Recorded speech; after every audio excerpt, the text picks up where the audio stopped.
You were expecting a extremely handsome, bare-chested, sunglass-wearing merchant to rave, rant, and clown a certain dude. We all wanted it. We all wanted it.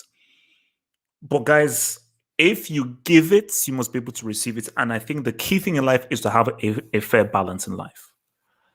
It would have been a very ugly, bloody stream if Bellingham's goal was the only goal of that night and City went out. He's getting closer to the final. Shh. We'll deal with that afterwards. Don't let him get to the final. Don't let him get to the final. Shh. You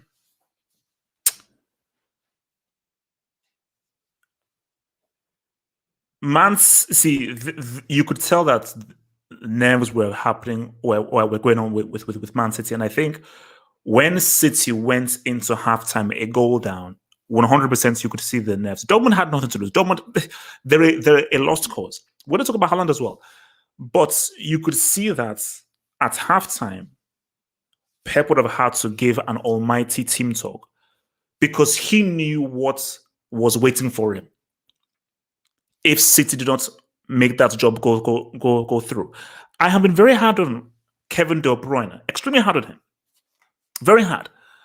But De Bruyne showed up tonight. Even if De Bruyne did not score, his overall performance and his play is what you need from your captain, your leader, and your main player when the chips are down. Now, luckily, he didn't really have to try and say what's up because other guys said what's up for him. So credit to City's character and how they came through. Because you see, for me, I got the scoreline right. See, I knew City would win, and I said 2-1. Just because it was more so about Dortmund's shortcomings rather than how good Man City would be. Because I just didn't believe. I knew there was a mistake in Dortmund, and lo and behold, Emre Can has bricked. Emre Can is a Class B brick. You are a Class B prime brick, and you're staying there till the end of the season. Because this dude messed up in the first leg for the first goal, and he again, how do you head the ball like this?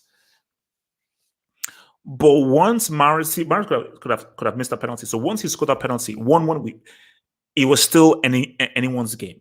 And that is where you could have seen Dortmund maybe take the lead again, getting us into extra time. So City knew that we need that second goal to give us that thing. But who was going to rise? Who was going to step up and say, this is the goal that defines us. This is the goal that finally sends us through to the semi-final under the Pep era. Who was going to say it? Who was going to say, what's up? The Fode. The Fode. One of my key sayings is it's not how many you score, it's when you score. I despise stats padders. I hate stats padders. Consistency is overrated. Moments over consistency. Moments over consistency.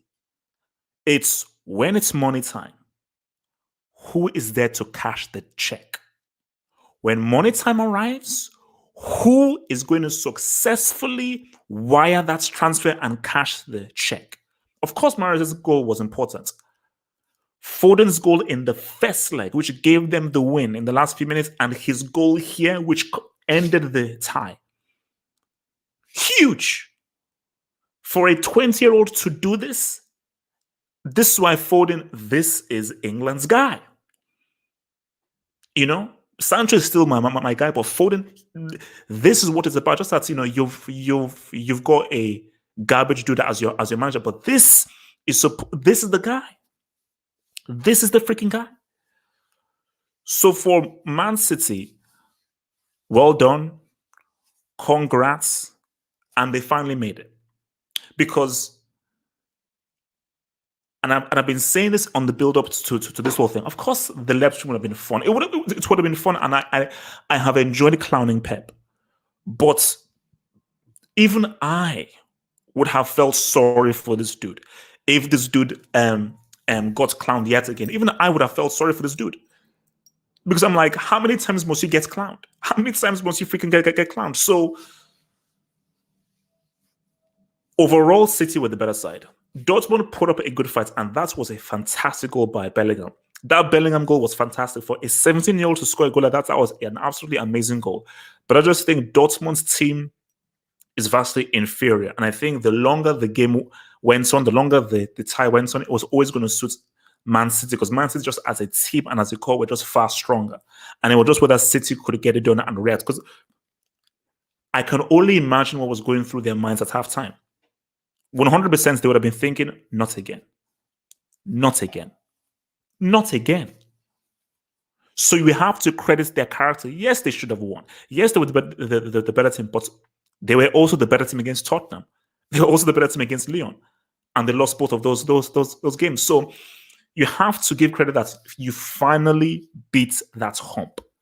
You finally beat that and climbed over that psychological hurdle that has been pushing you down. And now we have a almighty CL semi. We have an almighty, huge, colossal, massive, potentially earth-shattering UCL semi between Man City and PSG. And for Pep, the quadruple dream is alive. The quadruple dream is alive for Pep Guardiola. And look, man, as I said again, Foden, man. Foden has already done more in his first season in the Champions League than Sergio Aguero has done throughout his entire Champions League reign for Man City. Think about that. Think about that. Throughout all the seasons that Sergio Aguero has been at Man City, in his very first season, Foden has already done more than Sergio Aguero. Because what Foden did in both ties, not just this, in both ties, is what we wanted for Sergio Aguero. No one cares about all your freaking stats padding in the Premier League. No one cares. Nobody gives a damn, apart from the guys down in the pub. But when it comes to this is big boy land. This is the big boy land. This is where the big boys say what's up. And Foden scoring both of these goals, two quality Gs. His stock has been risen. His stock has been risen to such an extent where you may have to consider putting a 20-year-old in an upper tier too, which is wild. I would have never have thought putting a 20-year-old dude like this guy in upper tier 2. City have done it. City are there. They're in the semi-finals. And once you reach a semi, anything can happen. Guys, let's switch up right now. I've been trying to warn people, but nobody wants to listen. I'm trying to warn you people, but nobody wants to listen. Zidane is not a human being. You think I'm lying? Do you see me smiling? Do you see me smiling? Zidane isn't human. Zidane is greater than all of us mere mortals. He's not a mortal. Zidane is from a different race. He's not of the human race. And I try to explain to people that I don't allow Zidane to get into that final. Do not allow Zidane to take this team to this final. Now, I thought Liverpool were going to say what's up, and I'll be real with you. This is the thing. Moments. When you're playing football at this level, at this high of a level, when certain moments arise, you have to you have to succeed. There is no ifs, no buts. You have to make it happen. That's why one of the greatest sayings is from Curtis 50 Cent Jackson. Get rich or die trying.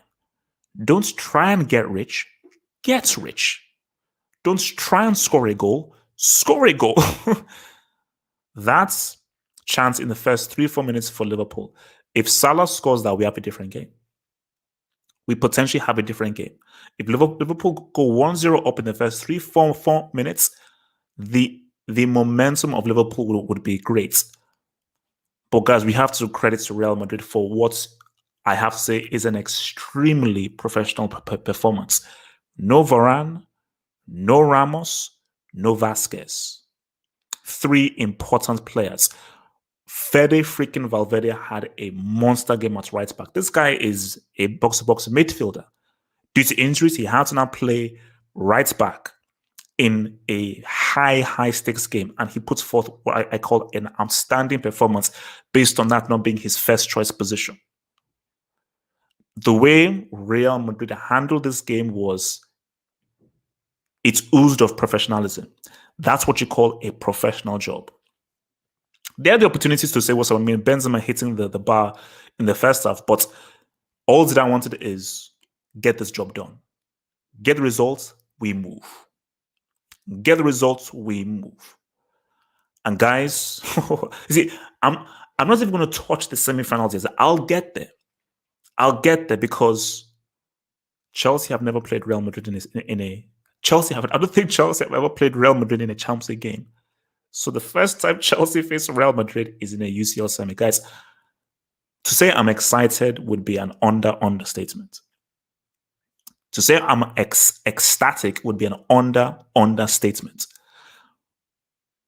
But I started by saying that he's getting close to the final. Anything, guys, I understand that anything can happen in the final. I understand that. I get it. They don't have Cristiano. Modric is older. Kroos is older. Benzema can allow him. Vinicius can be bad Vinny as he was perhaps tonight and so forth. Asensio is Asensio and so forth. How good is that to the defense? I get it and so forth. Guys, if I get there, we may have to have a conversation between Courtois and Neuer. Neuer, we know, he's the legacy guy, but based on form, we have to have a serious conversation about Thibaut Courtois. We have to have a serious conversation about Thibaut Courtois. His save on Salah, 2 saves on Salah, his huge save on Milner, which was similar to the Neymar save he did against Brazil at the World Cup. For me, as far as the number 1 keeper is between him and Neuer. So Neuer might be number 1. I think he's close behind Neuer, and then you have Keylor Navas in number 3. But Courtois, at the very least, is the second best keeper in the world right now. Very easy. And I think there is no arguments about that. Can you bet against this team in a final? Because I refuse to entertain the notion of Zidane doing what I think would be disgusting. If Zidane does what I think he's trying to do, it would be disgusting. It will be disgusting, it will be offensive, it will be rude, and it will be unacceptable. I refuse to accept Zidane doing what he thinks he's doing. So again, I'm warning you. Zidane, I'm here to warn you. Don't try it. Don't try it. 3 in a row is amazing. 3 in a row, that's amazing. Zidane, don't. Don't do it. I am warning you, don't do it, because that's wrong. This is the Champions League. This isn't the Elmir League. This isn't Uber Eats. This isn't Scrap La Liga. This isn't the Brick League. This is the Brickless League. So this is the Champions League. I will not have you disrespecting the elite club competition, because we've still not had a conversation about 3 in a row. We haven't. I'm sorry, guys. We haven't actually had that conversation. Don't think I'm stupid. We haven't had an honest conversation about what Zidane did winning 3 in a row. We haven't. Because people have just tried to come up with excuses. We've never sat down and had a proper conversation and proper acknowledgement of what he did. I am begging you, don't let this man do what I think he's trying to do. Because that's why I'm not even going to say it. I refuse to say it. They're in the semi-final. They're in the semi-final. So Chelsea are now tasked with stopping them. And we'll deal with that. Because for me, I need to mentally, emotionally prepare for that game. So I can't deal with that now. So please don't ask me any questions about Chelsea thing right now, because I can't emotionally, I'm not there. I'm not there now. So please don't ask me questions about Chelsea Real now. I will deal with that once we get closer to that. So as right now, please just leave me with that Chelsea. Just leave me alone. Don't talk to me about that game. But they're in the semi-finals. It's been a tough year for Liverpool. It's been a very, very, very, very hard year for Sadio Mane. And there's nothing Klopp could have done differently. I still feel he should have started Jota. But even if he had started Jota and so forth, this time was lost in the first leg. And the performance of this team just has not been optimum. But Salah had to score that. He had to score that. I mean, as I told you, like, I don't want to hear ifs, buts, it happens. I'm sorry. Like, when you're dealing at this high of a level, quarterfinal against a team like Real Madrid, as experienced as Real Madrid, I don't want to hear that you tried. I don't want to hear that you tried. You had to score. Salah, you had to take your time. You had to score. But we've also got to say, and this one I said, Courtois is the best 1v1 keeper in the world. 1v1 Courtois is a freaking beast. He's a freaking beast. He's a freaking beast. But as much as you can say that Liverpool have had a tough season, a bad season, they started really well. And I think they played with the kind of energy and the kind of performance that you expected of them in that first leg. But we cannot deny the job that Zidane is doing. So, I mean, when do we start giving Zidane credits for his management and his coaching? Because tonight, that was tactical. Tactically, Real Madrid managed that game beautifully. Tonight is what you call a professional performance. Clean sheet. Clean sheet. So over 2 legs, they were only breached once, which was a mistake. And at home, they kept Liverpool down to 0-0. They don't allow them to score a goal. And this is without Varane, Ramos, and Vasquez. When do we give Zidane his credit? It's fluke. It's luck. It's white magic. I'll say this one. I'll say this again, and then I'll get to your dubs. Don't allow this man to reach the final. That's the first thing. If you allow him to do, I'm not good. I'm saying this is an announcement. This might shock some people. I'm going to say, if Zidane does what I think he's going to do, I think I'll reveal myself. I'll reveal, if Zidane does what I think he will do, I think the shades have to come off. Because that is something so... I can't even fathom it. But back to Man City, man. This could be their year.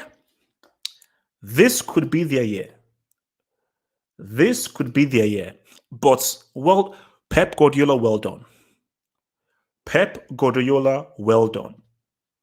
Well done, Pep Guardiola. Well done, Pep Guardiola. You did what had to be done.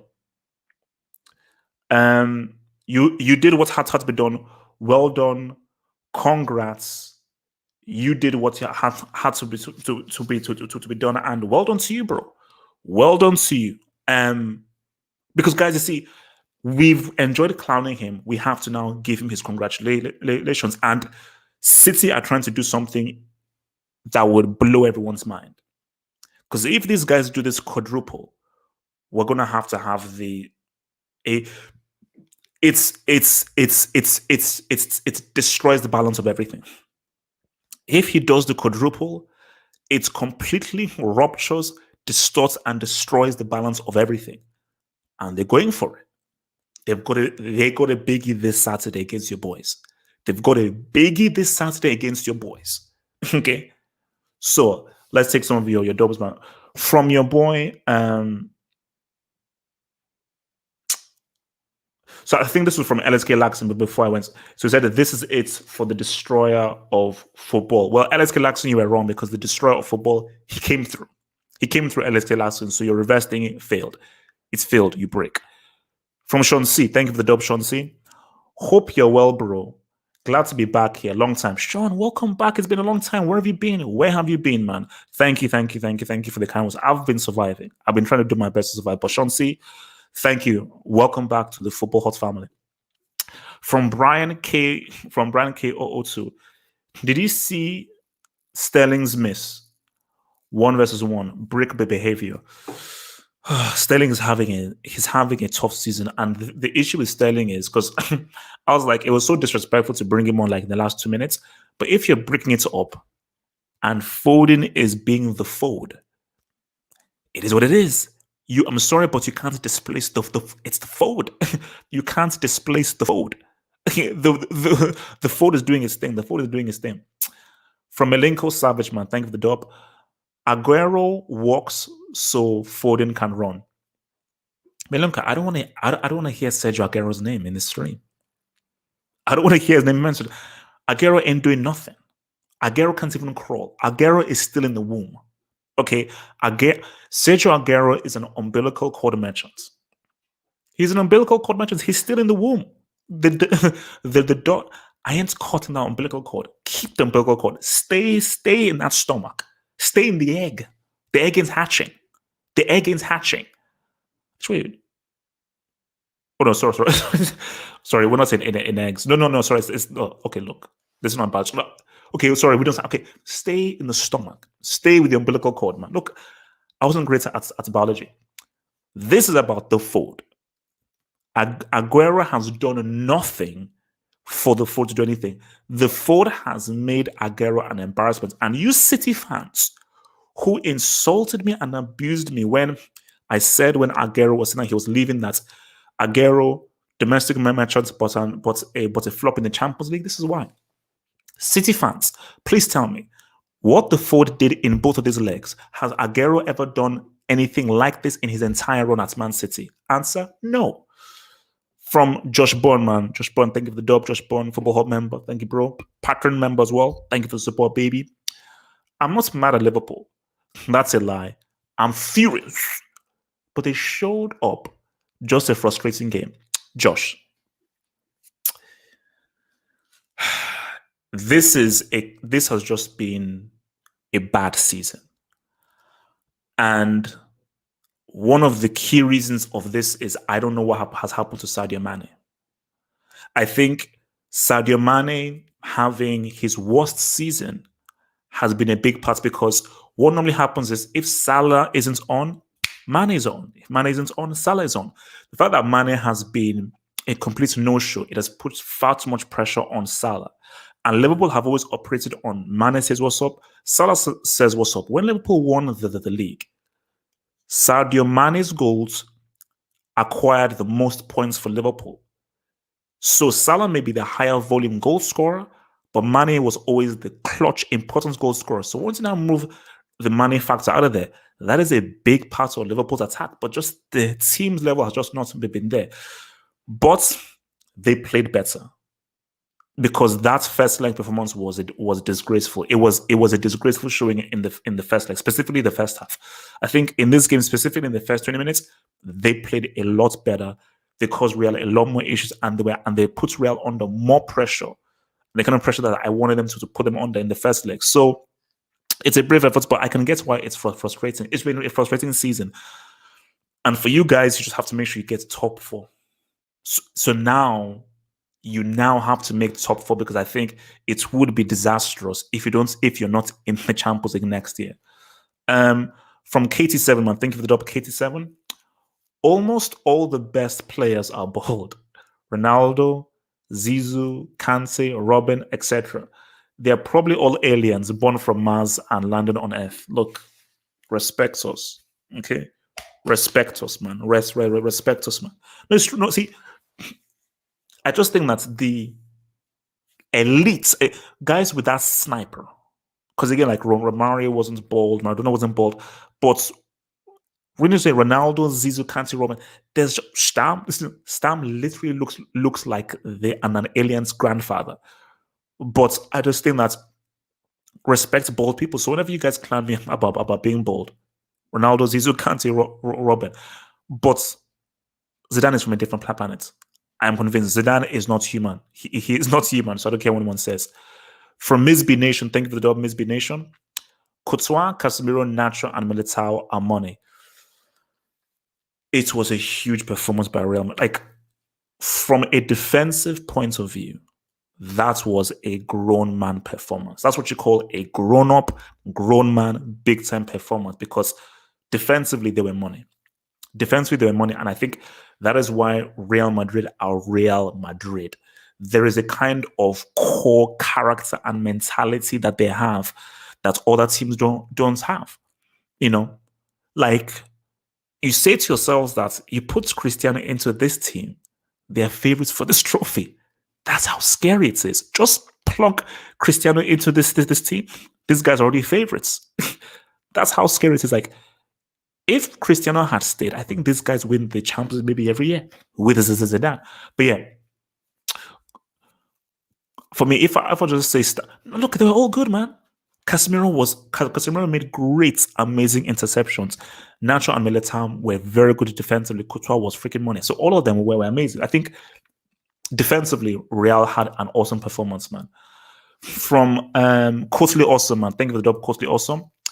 Other than the Bayern PSG tie, the CL has been boring. Coastly Awesome, I don't know what you were watching, man.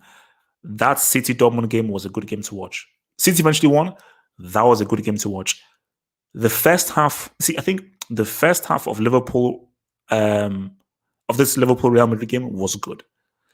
So I think second half, once Liverpool was sort of going through and the game, then it settled through. So it's not been boring. And Cody, also, I think you're being biased because you're seeing us as a Bayern fan. Now, the Bayern PSG game was obviously the standouts, but both times of the City Dortmund game were actually really, really good. I just think that City's quality wore through. Both those are two very watchable games.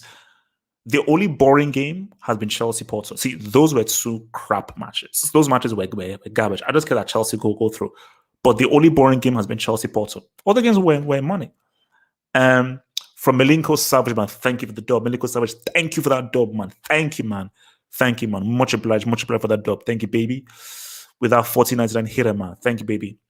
Milinko Savage says, Liverpool peak with this squad is over. El Dio is El Don. That's harsh. That's harsh. Mo Salah is spamming shots. Firmino is good as a striker in clutch situations. So Firmino is as good as a striker in clutch situations as putting a homeless man on the cover of Forbes magazine.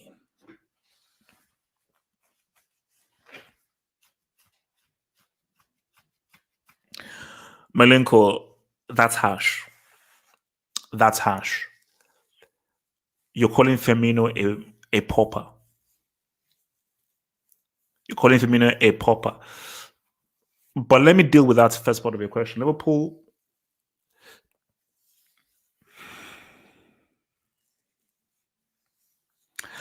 Let's see what happens this season. I don't want to be reactionary. If Liverpool gets top 4 this season, just chalk this out to a bad year. City had a bad year last year when Liverpool pimped them. So you're going to say that if Liverpool gets top 4, you're going to say, okay, it's been a bad year. Let's see what they do next season. But my fear is this. If Liverpool don't get top 4, I think it's over. Because if they don't get top 4, Salah leaves. And Salah will push to leave and he will push to try to make it out of the team. But I don't want to be... They've had a very bad season. One bad season isn't enough to determine that, okay, your peak is gone. This has been a horrible season. It's been a horrible year. I can't just ignore what they did last year in 2020. I just ignore when they won the Champions League. I can't ignore that. So we have to afford Klopp. Okay, bad year. Let's see what you do next year. It's been a bad year. It's been a bad year. Mane has had his worst year in his career. He said it's worst in his career. Salah has actually still J'd up. But it shows that Salah can't do this by himself. This is a team sport. So him spamming shots by himself can't do anything. Firmino has been washed. Jota should be the main guy. But the important thing is let's see what happens at the end of this season. I am not going to come out and say their peak is done. Nah. But if they don't get top 4, I fear that the team is going to break up. I'm not sure whether this team can survive not getting top four and having to do like Europa for a season. I don't think this team can survive that. From Kyle Mukian, man, thank you for the dub, Kyle Mukian. HH, I know I'm jumping ahead of myself right now, but what would the stream be like if Zidane beat Pep in the CL final this year? You are jumping ahead of yourself. You're jumping ahead of yourself. But they're both bald. Interesting. Let's shout out our bald people in there. Kyle,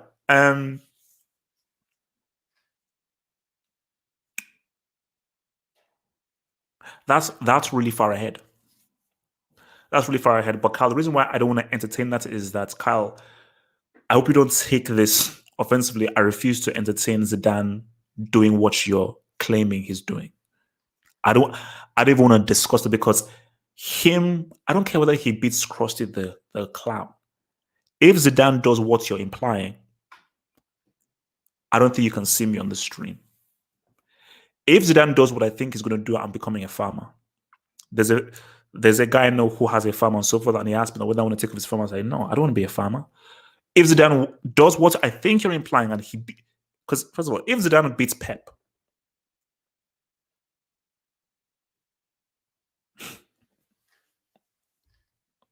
so many narratives. There's so many narratives.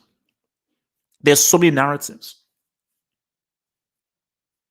Because, guys, imagine, because if Pep wins this thing, if Pep wins this thing, so yeah, look, Kyle, I have no idea. I don't even know that I'll do it. I don't even know that I'll do the stream. I mentally, psychologically can't get myself into that space. I just can't. Shout out to your boy Dennis Bowman. Thank you for the dub. If Real Madrid reach the final, they will win. Dennis, guys, look. Here's the thing. I get that a final, anyone can be the final, unless City or PSG, those guys are tough. Those guys are tough.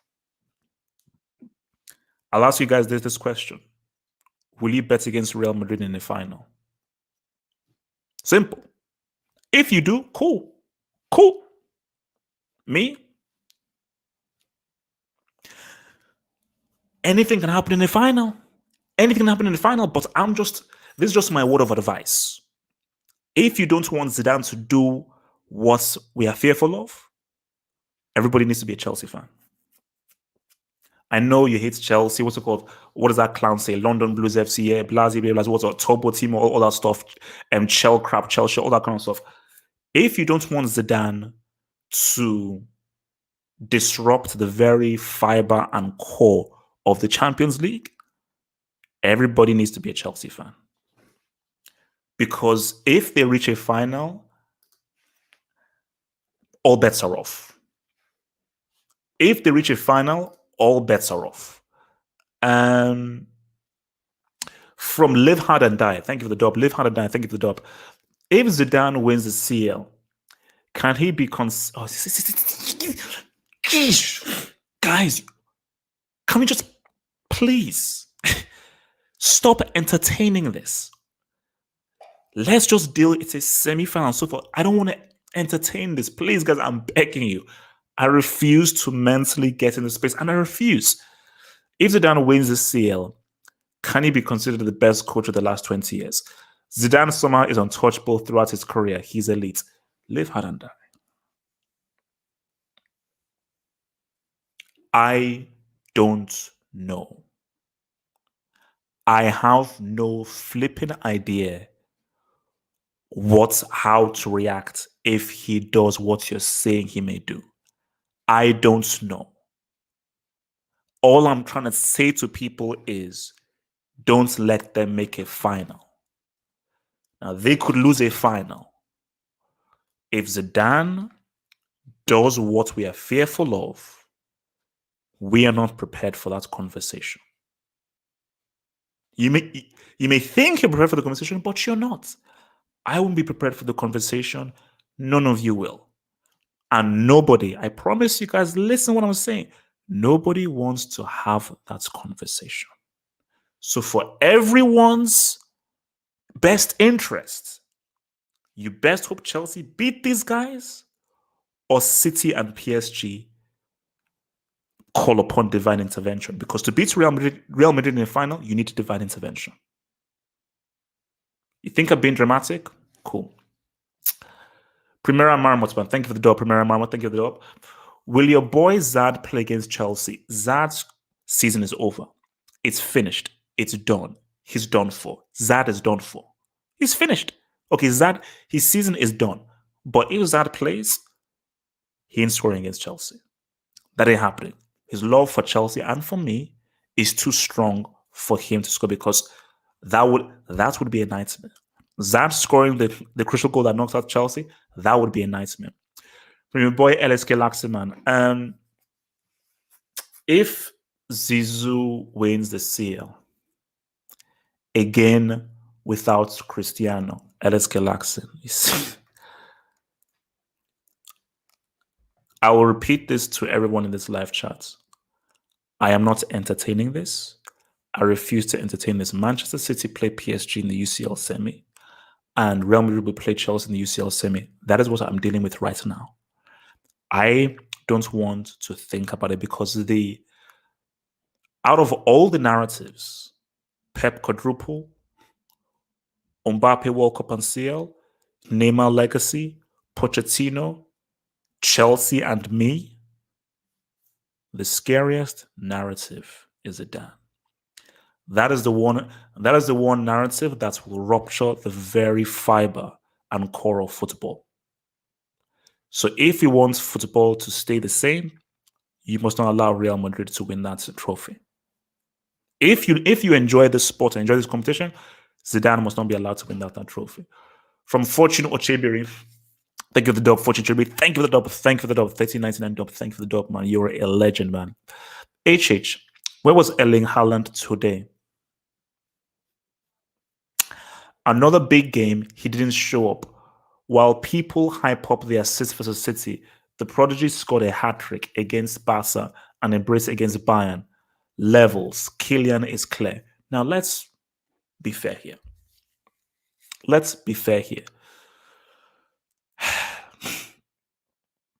Haaland went missing. He had a huge, massive opportunity in the first leg, and he messed that up.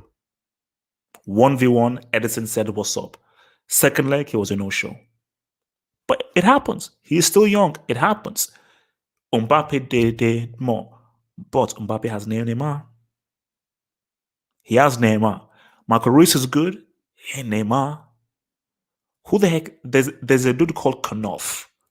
Knopf ain't Di Maria. So Mbappe has Di Maria and Neymar supplying him.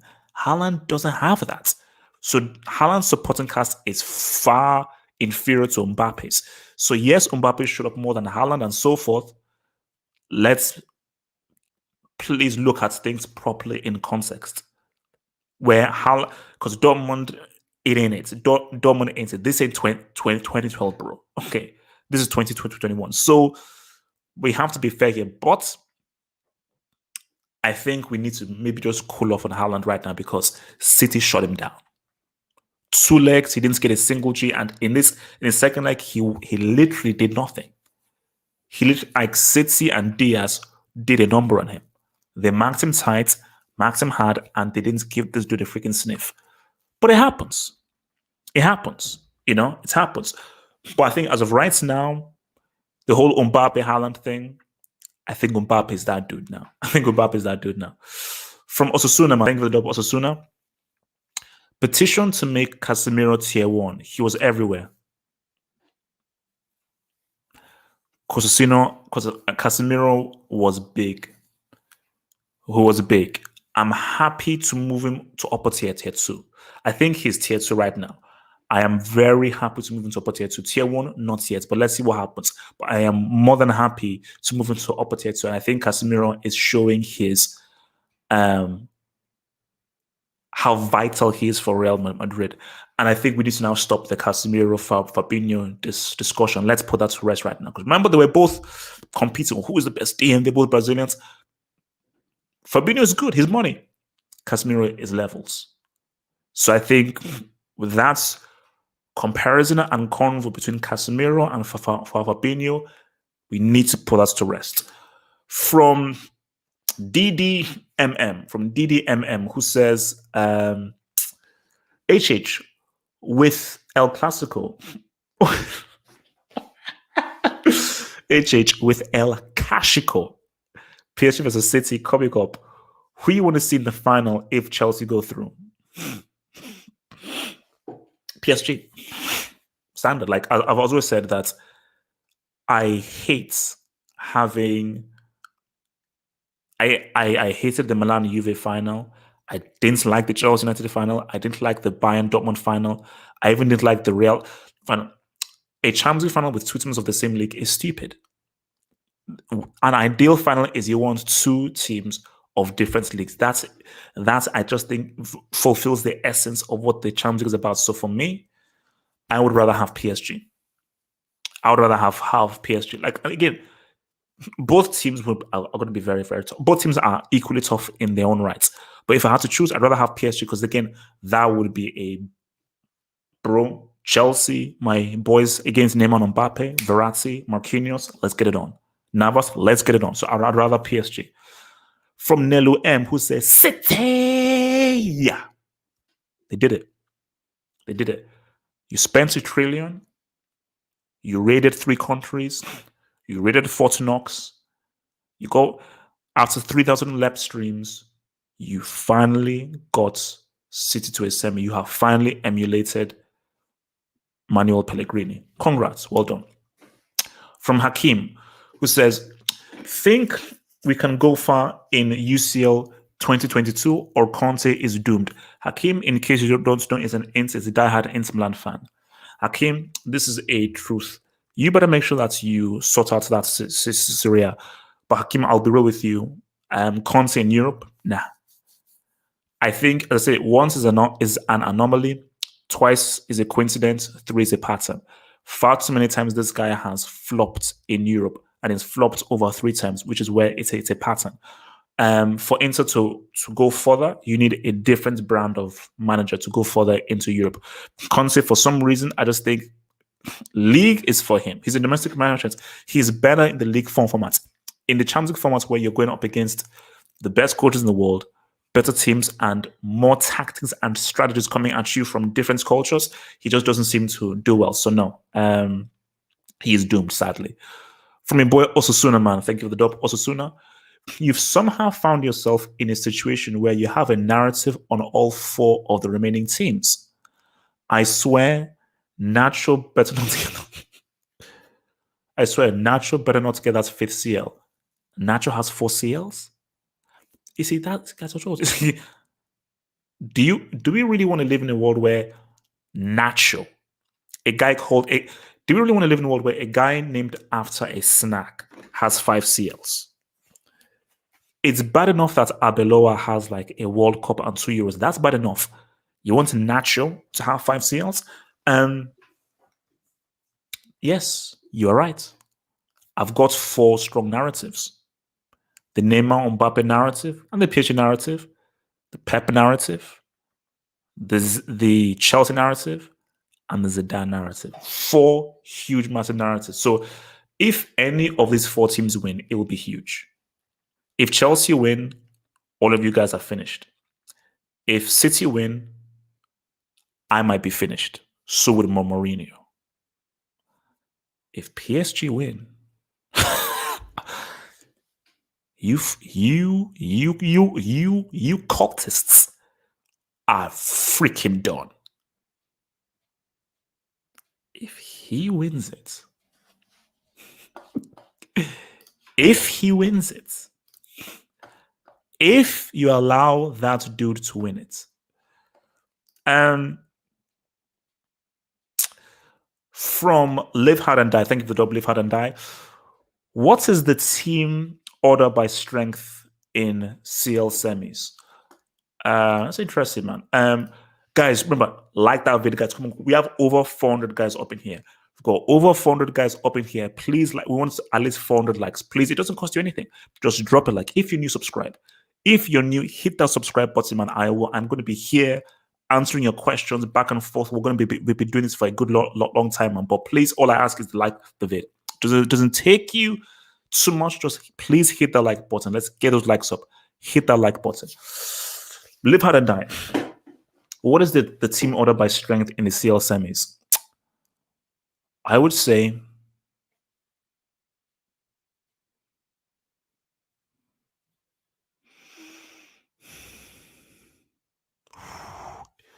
PSG or City. At full strength, I'm going to say PSG. So this is just assuming everybody's at full strength. Assuming everyone is at full strength, PSG, Man City, Real Madrid, Chelsea. Everyone at full strength. PSG, because City are strong, but PSG will just edge them because of Neymar and Mbappe. But PSG and City are very, very close. But I would still say PSG just edge City. Then there's a bit of space between City and Real Madrid. Then there's a pretty good space between Real Madrid and Chelsea. Chelsea are the weakest of the four. But all because you're the weakest does not mean you can't pull forth something special. Because once that song gets played and that Champions League semi gets played, this is why you were brought here. This is why we spend so much upon you. Because Dodd.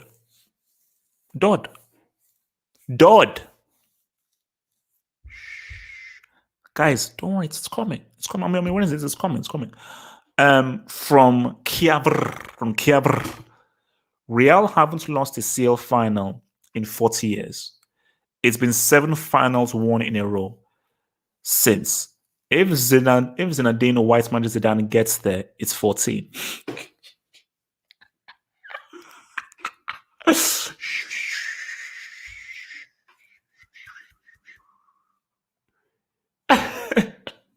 So, guys, what you're trying to tell me is Chelsea have to stop.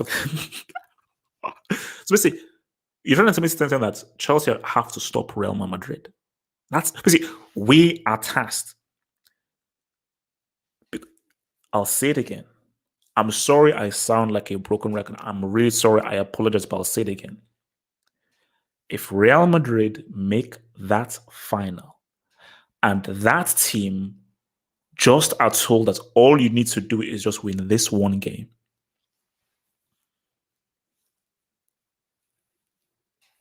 Man City are an amazing team with one of the best managers of all time. Understand who Neymar and Mbappe are.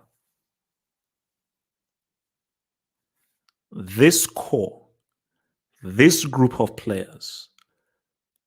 Now, my thing is that if let's say they make the final and let's say there's a key injury, there's a key suspension, like there's no Casemiro, there's no Morton, no Benzema, then that changes everything. That changes everything. Now, that's my see. Asterisk. The only way that Real don't win a final is a key player is missing because the thinking is they have their core who have done this 3 times. Some have done it 4 times. Some guys have done this trip 4 times already. But most of them have done it three times. So my thing is, if in that final, it's Casemiro, Modric, Kroos, Ramos, Varane, and Benzema are there. I'm just saying, if Ramos, Varane, Kroos, Modric, Casemiro, Benzema are in a final, I don't know they lose. I don't know they lose because they're like, guys, we've done this 4 times before. We've done this 4 times before. So my thing is, Chelsea have to do it. Your boy, from LSK Laxon, who says, HH, we might need turbo team.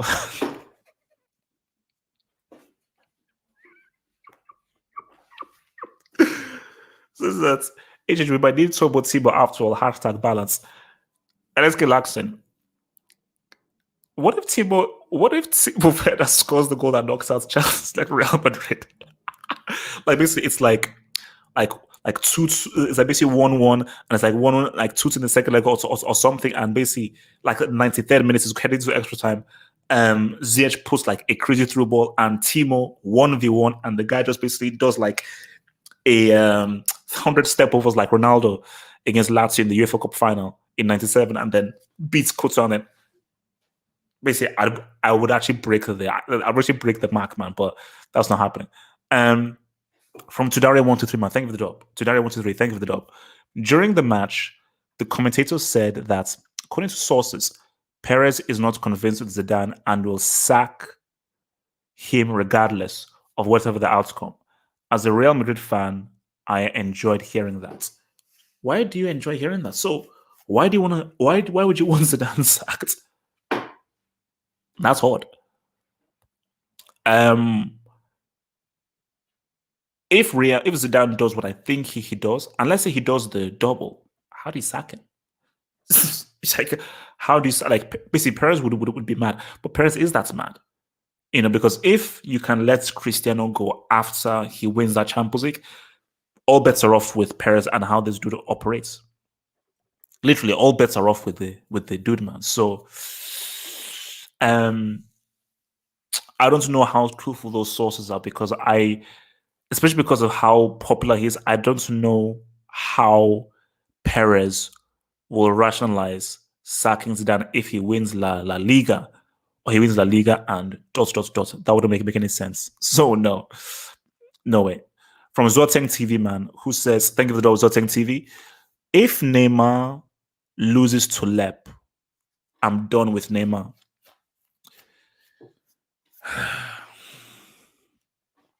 Zoteng TV, that is going to be a huge match. On Zoteng TV, I say this right now. If I swear to you, if Neymar gets injured for those games and leaves Mbappe by himself, I'm going to eat myself. I will devour and I will eat. If Neymar, you absolute prick, you bastard, if that dude misses any of these games, I am going to attack somebody. I will fight somebody. I will literally bite someone's face off. So Neymar, I am begging you, please, because I'll go mad. You think I will literally go insane? I will eat myself. From Melenko Savage, man, thank you for the dub. Thank you for the big dub, man. Melenko Savage, man. Thank you, man. Thank you for that dub, man. Thank you for that dub. Some say it's that's a mountaintop. Some say that it will take a mount in top to stop Zidane. Others say Mbappe had posters of him in his bedroom wall. Rise, Lord, Messiah, Mount. The two, aka the second coming of Lampard, aka the forgotten prodigy, word from the Bible. Elinka, let me put it to you very simply. If Mount Kilimanjaro, Lennon Mounts, the mountain top, if this dude single-handedly knocks out Zizou, bro, he's an overnight superstar. See, this is what I'm trying to explain to people about the Champions League. This is where the big boys come to play. This isn't the Premier League. This isn't La Liga. This isn't Serie. This is the biggest time in the world. This is big time. This is strictly money time. It is strictly money time. So if Mount says what's up, bro, I will because I'm giving Mount a little bit more of his respect. If Mount knocks out Real Madrid and Zidane, you're potentially an overnight goat. You're potentially an overnight goat. But Melenko Savage, man, we still have time to go before we view that, man. So from Brian K02, man, thank you for the dog, Brian K02. HH, if Pep wins, it doesn't count. Needs a clean seal. Brian. This is the issue. I will crap on and I will do everything to discredit Pep. I will never give Pep his due. I'm already collecting receipts. The whole Bellingham thing, the Handball on Emery Chan. I'm collecting receipts. But Brian, this is the issue. my voice will be drowned out, and I will look like a clown. Make no mistake, I am going to discredit Pep. I'm not going to just say, "Oh, well, no, no." I will discredit him as much as I discredit his owner and his 2011. I discredit it 100%. No, but Wikipedia is Wikipedia. If he wins it, he's won it. And as I've always said, I don't care how you win, just win. So as much as I can clown him for winning in a dodgy manner, if he has that trophy, I'm screwed. I'm screwed. So is Mourinho. Mourinho and I were screwed. We are done. So yeah, me and Mourinho were sweating. We are sweating. We are sweating. From your boy Cal Mukian. Thank you for the Kalmukian. Thank you for the Kalmukian. Your narratives are clashing. Something has to give. Kyle, I've got four narratives. I've got four narratives. The Pep narrative is that's the one that is most damaging to me individually is the Pep narrative. The ones that will turn me into an overnight sense. The ones that will literally make me wear gold. Like I'll dress it in gold. Is the Chelsea and the PSG narrative. The one that will destroy the very fiber of football and cause a chasm on planet Earth is the Zidane narrative. So we're dealing with four of the biggest narratives in the history of football. And my thing is that whatever narrative comes through is going to change things. If Chelsea win, you're all screwed. If PSG win, you're all screwed. If City win, me and Mourinho are screwed. If Zidane wins, we're all screwed. So that's the thing. So we're all screwed. You're screwed. I'm screwed. So at the end of the day, someone's getting screwed. Pause. And let's get laxing. If Pep wins the CL and Cristiano lands the Euros and World Cup, the football hot is done. It was a good ride. I began this in 2010. I began using audio, then I went using a webcam, then a camcorder and so forth. I tried to quit 2 or 3 times. I dealt with being unemployed and so forth. It would have been a very good run, and I would have been proud of what I did. I said, you know what? I'm proud of what I did. I single-handedly built what I believe is the funniest, most interesting, dynamic footballing channel, I think, on YouTube. So I will be proud of what I built. I will then use whatever money I have to go to Nassau, which is an island that I was at when I was young, and I'll go there and just chill out and rest in Nassau on an island and so forth, and live the rest of my days on that island. And you won't be able to reach me. I will deactivate my Twitter, my Instagram, my Facebook, and my YouTube. I may give my YouTube to Red. I think if there's anybody that I think should inherit the football house, I think it should be Red. And Red can turn into whatever he wants. So yeah, I'll hand it over to Red, and I'll be done. I'll be finished, and I would have said, I'm going to do a good run. I say, you know what? I think I made my impact. I think my legacy would have been set on this channel. From Hakim, who says, if PSG wins it, is Liga a famous league anymore? Hell no. Liga wasn't a famous league last year based on what Lyon did. Because remember, Lyon reached the semi, PSG reached the final and only lost 1-0. So I just call it Uber. It's just supposed to be fun, but no, we can't call it a famous league because Ligue said what's up last season. They said what's up last season, but oh my gosh, if PSG win it, we definitely can't say anything about Ligue. We can say nothing. From the Undisputed Man, thank you for the dub. Undisputed says, HH, what would be your best combined 11 of the 4 teams left? Put me in a spot, okay? If you think 4-3-3, Courtois in goal. Left back, I would go with left back Mendy. Right back, I would roll with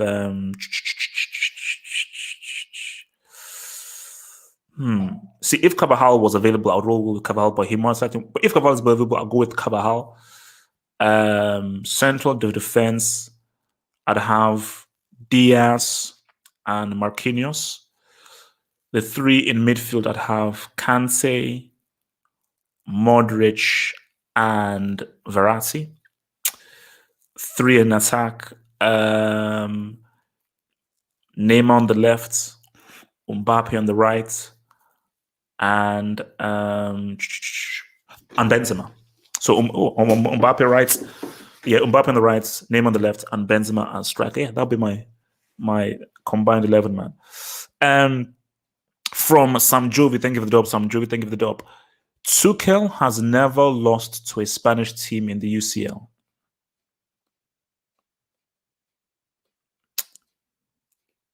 Sam Jovi, what the bloody hell is that? See, Sam Jovi, I want to try and be nice and kind here, but I can only be passionate and truthful. So don't take this personally. I'm just a very passionate, emotionally charged fan, and I wear my emotions on my sleeve. But that statement makes no freaking sense. That is a nonsensical statement. Chelsea have never faced Real Madrid in the UCL.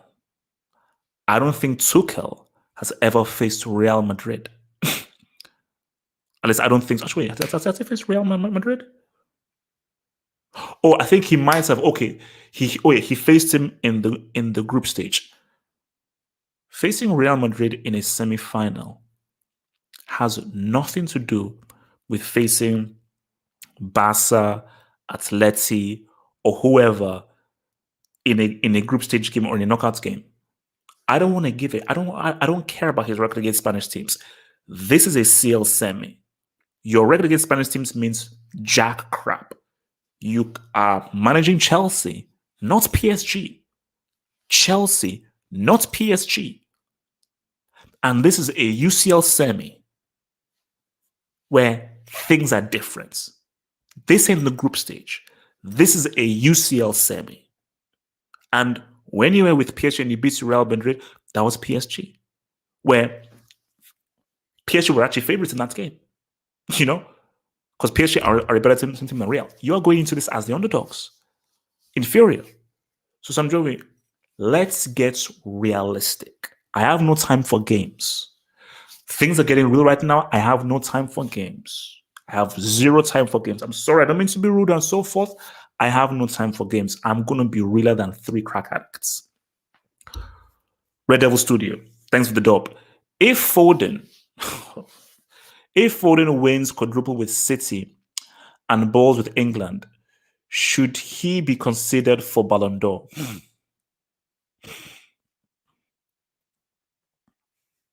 Why not? Why not? Let's tidy that up. If Foden comes clutch in the CL semi or plays well, has a critical game, comes clutch in the final and has a critical game, and is a big part of a quadruple, and he bowls for England, and let's say he takes them to like a semi. Maybe just win, but he bowls and he's one of the best players. 100% he sure should. Now, because of weighting, they will always weigh the best the best performer on the winning team at the Euros really highly. For instance, if let's say Portugal win it and João Felix has an amazing tournament, he would be weighted much more heavier than what he had done. But at the very least, he could possibly make 3. Now, we are putting in a lot of assumptions here. But if he says what's up in a quadruple and he says what's up this summer, bro, 100%. 100%. Because as I said again, Foden, this, I told you, like, I speak fluency. I appreciate what you do in Premier League, La Liga, so forth. But once you say what's up at the CL and you say what's up at the Euros, oh, we're having a very different conversation. We're having a very, very different conversation indeed. We're having a very, very different conversation indeed, man. So from Rodrigo Rodders, man, HH, talk to brother Titi to stop this false line madness. Rodrigo Rodders, I'm going to be very real with you right now. If Tuchel plays a false nine against Real Madrid, I am not watching that game. I'll watch highlights and so forth. I refuse to watch that game. If you can get away with a false nine against FC Porto, if you play a false nine against Real Madrid, I will find Tuchel and I will beat him up. I will personally beat the living crap out of this dude. So, Rodrigo, I pray that you don't make the dumbass mistake of playing Havertz up against Militao, Nacho, Ramos, or Varane, because that will be the easiest 90 minutes of Real Madrid's entire life. I hope and I pray that he knows that you've got to play freaking striker, man. But Rodrigo will cross that bridge when we get there. But I hope he isn't stupid and dumb enough to play a false line against Real Madrid. From my boy Junior Kondo, man. Thank you for the dub, Junior Kondo. Imagine if Kante has a CL on his resume. Hashtag come on you blues. Junior, we have to be easy. We have to be easy with this stuff, man. Because let's see what Kante does this summer in the Euros as well for France. But yeah, if Kante brings in a CL, he's looking good. Because he's got a World Cup and he was key for that World Cup. But if he gets a UCL, we can live. If he gets a UCL, we can live. And he needs to be respected. But Junior, I'm begging you, please, I am begging you with all my heart, just easy. Be humble. I'm putting forth a new hashtag. Hashtag be humble. And so we got hashtag. No excuses. Hashtag be humble. Junior, just easy, relax. That match is coming so easy. For your boy Dennis Ball, who says, "Will Arsenal be screwed if Real Madrid win the CL?" How so? Dennis Ball, I don't understand what you mean by that. Will Arsenal be screwed if Real Madrid win the CL? How would Arsenal be screwed? I'm trying to think. So the only connection between Arsenal and Real Madrid is Martin Odegaard. So if Real win the CL, does that mean that Arsenal lose Odegaard? Yeah, I'm not sure what you mean by that though. I don't know what the connection would be. From Rodrigo Rodgers, man, thank you for the dub, Rodrigo Rodgers. Since 2011, the team that knocked out Bayern or Bayern themselves has won the UCL. Good omen for PSG. Madrid are a good match for Chelsea. Tie of the semi-final.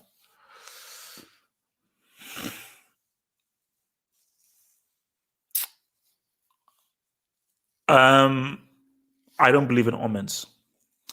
That Bayern thing is true, and it is a very interesting pattern that every team that has beaten Bayern, I think in the last year, so since 2011, has gone on to win it.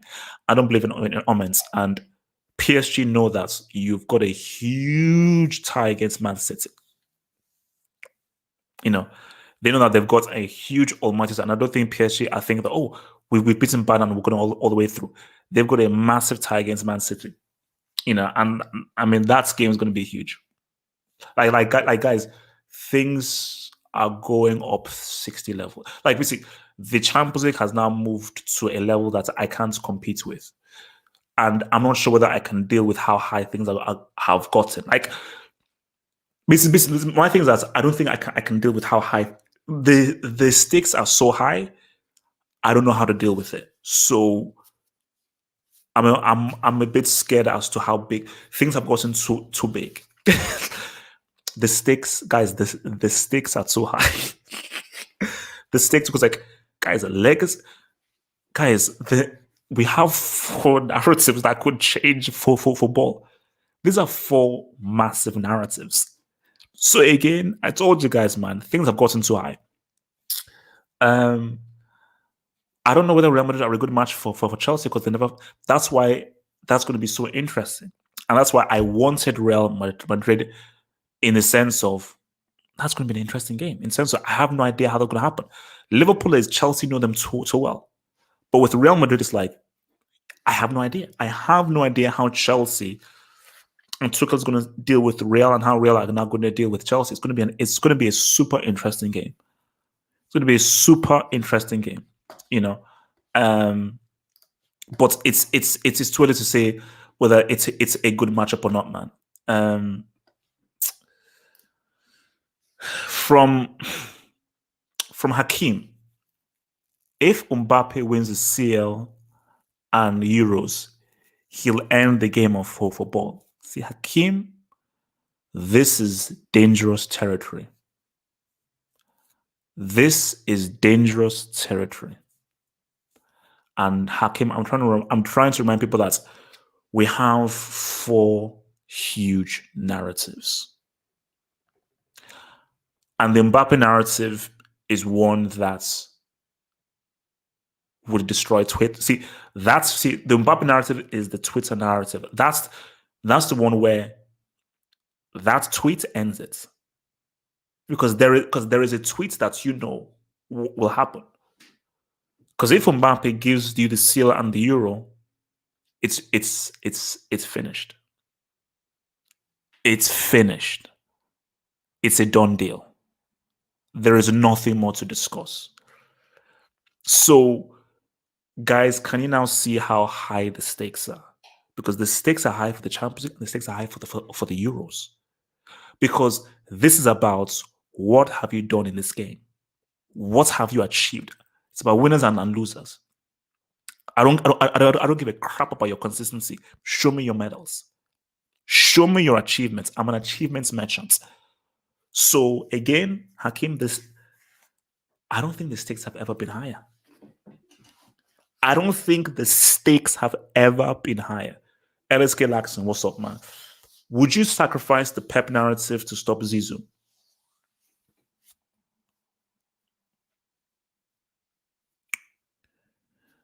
See, Jackson, this is the thing. I'm indifferent. See, the Pep narrative screws me over. The Zizou narrative screws all of us over. But the Zizou narrative is something that, even if it screws us all over, and I'm included in all of us, I'm like, oh, damn. Now what? So the Zizou narrative is like, now what? The Pep narrative is the Pep narrative is ugly. See, that's really ugly because that's like, oh, damn it. Like, see, that's one that it's hard to, because it's like, okay, he's now won with City, and especially if he gets the quadruple. Because if he gets that quadruple, again, guys, I repeat, guys, the stakes are too high. The stakes are too high. The stakes are too high. From boy Rational Cat Fat, interesting name, from Rational Cat Fat, who says, as a City fan, I can see the difference in belief from the City players. They don't quite have the same hunger and required willingness to win like their opponents. They don't quite get the magnitude of the games they're playing in. I think it's different this year, bro. I think that there is a stronger I think this game may be the turning point. Because 1-0 down, I think they feared the worst. 1-0 down, they feared the worst. But I think that there's a newfound belief. They have a newfound belief. And I think this win, because it was very telling, Foden running to Pep to celebrate. Because he knew how much Pep needed this. And he knew how much Pep has been clowned. And maybe this is the win that psychologically gives City that belief. So for me, I disagree with you. Hence why that game against PSG is going to pop off. That game against PSG is going to pop off. So I don't know whether you guys are going to pop. Guys, that City PSG game is going to be huge. Huge. we may have to do a 1 hour pre-match analysis. I may have to do a stakes have never been high, but no, City's psychology specifically after this win. It's because they're now in uncharted territory under Pep. Because now they're like, guys, we believe. And especially watching that City documentary, Pep will say to these guys that no, we have to believe that we can do something special. They achieved 100 points, goals record, 98 points, and so forth, wins record, consecutive wins. Pep is like, no, because this is Pep's greatest project. See, this is Pep's team. Barcelona, Messi, and Spain. Bayern Munich, that was your Heinkes' team. This is Pep's team. Which is why Pep is so adamant that he succeeds with these dudes. So I think the psychosis is that Foden goal, I think, was a turning point. That was that was a key turning point for Man City. A key turning point. From Mostly J, thank you for the dub, Mostly J, thank you for the dub, Mostly J. All this talk, but the semis, you're kidding me. All this talk, but the semis are in the same day. No way. No. That has to be a lie. That has to be a lie. There is no way they're having the semis on the same day. No, I don't believe you. And if that happens, we are changing it. That would single-handedly be the dumbest thing I've ever seen in my life. There is no way. Okay, quite fine. Why would you have the semis on the same day? That literally makes no sense. So mostly, I don't know what source you're viewing, but I don't believe you, bro. I think no, that is completely stupid. that there is no way that's happening. No way. No. From Maxine Dragonman, thank you for the dog, Maxine Dragon. You low-key support PSG for that Mbappe narrative, Maxine. I am a hardcore supporter of football. I am a complicated Chelsea fan. But I also have narratives. So there's no supporting of PSG. There's not even supporting of Mbappe. A narrative isn't about support. It's a narrative. The narrative of if Mbappe gets a Euro, a World Cup, and a CL, those two dudes are done. That's the narrative. So it has nothing to do with me. It's just a narrative. A narrative is just a belief system, a certain decree. And you can't argue with it. Because once it's done, once that narrative is done, you can argue, I'll keep putting out the tweets. Because a narrative is based on facts. And it's based on achievements. So a narrative is just a narrative. It is what it is. It is what it is. There is no arguing. Hence why I will repeat, the stakes have never been higher. The stakes have never been higher. From LSK Laxon, thank you for the double LSK Laxon. Uncle Frank might have made a CL winning team here. LSK Laxon, are you on drugs? Like, have you sniffed something or are you on drugs? Choose one of them. Because you must be on drugs if you think Uncle Frank would have beaten Atletico Madrid. No, he wouldn't have. Shout out to Uncle Frank. I wish him all the luck in the world. I wish him all the beautiful stuff in the world. He's a Chelsea legend and so forth. But Tuchel was definitely an upgrade. From Mr. Long John Silver 90. So Mr. Long John Silver 90, thank you for the dub. Atletico beat Bayern in 2016 and lost the final. Oh, yeah. Yeah. Long John Silver, well done. Well done. So, yeah, I think that was the only time, 2016, they beat them, I remember, because I remember watching that game and Bayern were putting guys on them, and then I went, yep, Atletico beat Bayern. And Atletico had a really tough run as well. And I think the belief was when Atletico beats Bayern, oh my gosh, these guys must win. And that's why, oh God, it's like, nobody wants to listen to me. Zidane and Real Madrid, we're not dealing with football. We're dealing with something beyond our understanding. We're dealing with something beyond our understanding. Do not allow this man to reach a final. I'm begging you. Do not allow this man to reach a final. From YSK Jackson again says, City PSG might start a civil war in the Middle East. Look, we have two huge semis. Like basically, come Sunday, we're gonna have a huge conversation, man. Come Sunday, we're gonna have a huge conversation because things are gonna pop off. City PSG. Do you know how expensive that semi is? That's the oil semi. That is the full-on oil semi. But beyond that, the amount that is because the thing about that semi is these teams have been built to win this competition.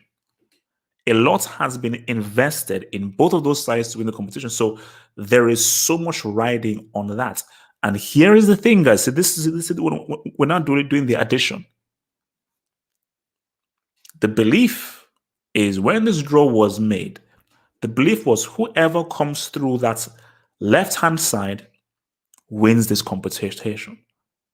That's the belief. And you would say, oh, that makes sense. But it's then juxtaposed with how do you bet against this Real Madrid team in a final? So that is just the beauty. So if Chelsea make the final, I mean, if Chelsea make the final, you won't be able to reach me. Try calling me. I dare anybody to tweet me if Chelsea make the final. You won't reach me. You won't reach me. So that's if Chelsea make the final, which we never know. If Real Madrid make the final and they face either PSG or Man City, something's going to give. Because here's the thing. Remember when somebody asked me like the order of teams? PSG, I think PSG are the strongest, followed by Man City, Real, then thingy. If Real make a final, City or PSG will be favorites in that final. City or PSG will be favorites in that final. And yes, there will be so that's the way thing. They'll be favorites, but you're going up against a team that have won this. Going up against a group of players that have won this 4 times. Most of them have done it three times in a row. So something's got to give. Who wins? Do you go with the experience, or do you go with just the better side? Most guys will say, okay, yeah, I recognize your experience, but this team is simply better. And this is 2021. At the 2021, they are better than you, and they'll beat you. Some guys will say, I get that, understand that, but there's a bald dude on the touchline who did this 3 times in a row, and he's undefeated in a final. Now, there's a first for everything. There is a first for everything. But do you bet against them in the final? Do you bet against these dudes in a final? I don't know. Guys, hit those likes, guys. Get those likes up, guys. Get those likes up, guys. Get those likes up, guys, man. Get those likes up, guys, man. Let's hit those likes up, man. But I'm excited for these CL semis, Ben. I'm excited, and as I said again,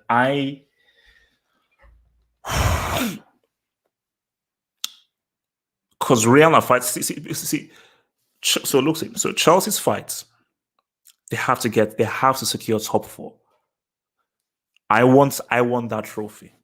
I want that trophy because I want to clown people so badly. I would love to clown you. But Chelsea, you need a safety net because I can't do Europa. So Chelsea have to also think about that top 4 as well. Real Madrid are going for La Liga. But as much as Real are going for La Liga, see, in Zidane and Real Madrid's point of view, if you go into that dressing room of Kroos, Modric, and so forth, they're like, guys, we are 1 foot in the final because they believe they can beat Chelsea.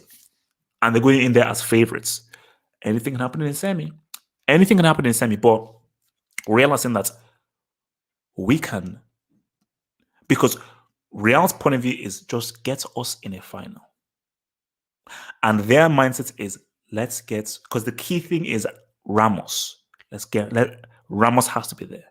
Casemiro, the gang has to be there. Because their mindset is if we can just get ourselves in that final, anything can pop off. City and the quadruple, man, look.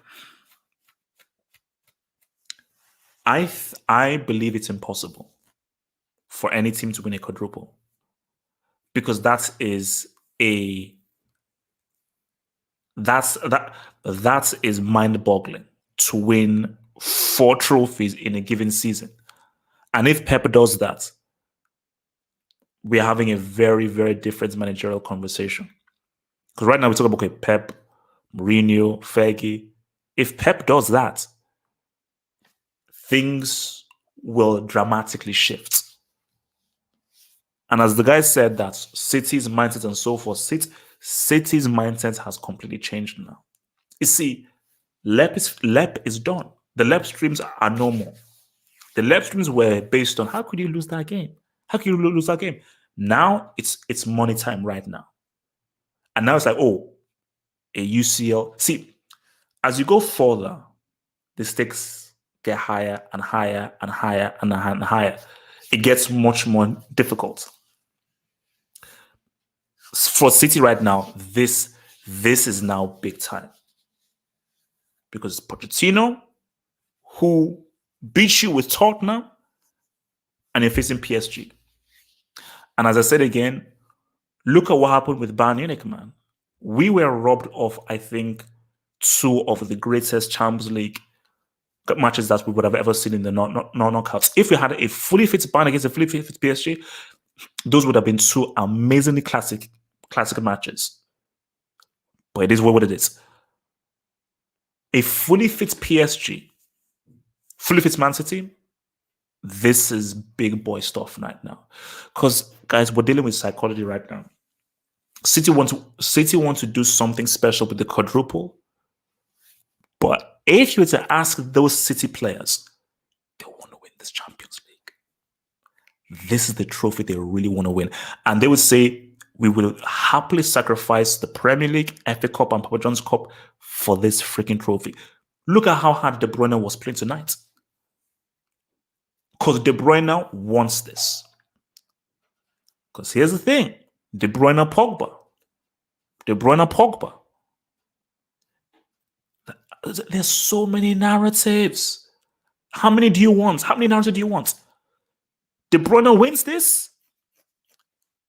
Do we still have the Pogba conversation?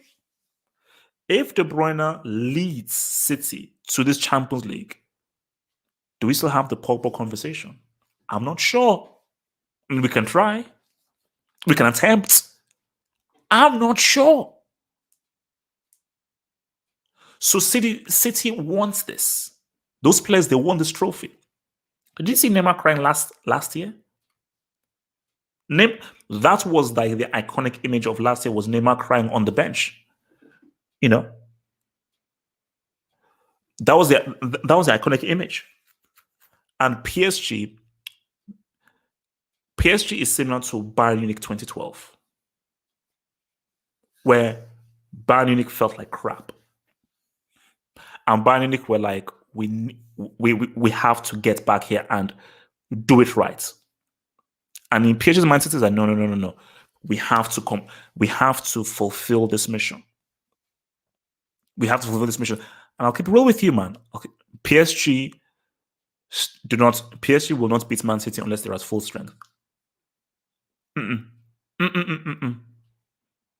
Without Neymar, PSG will not beat Man City. I will put everything I own on it.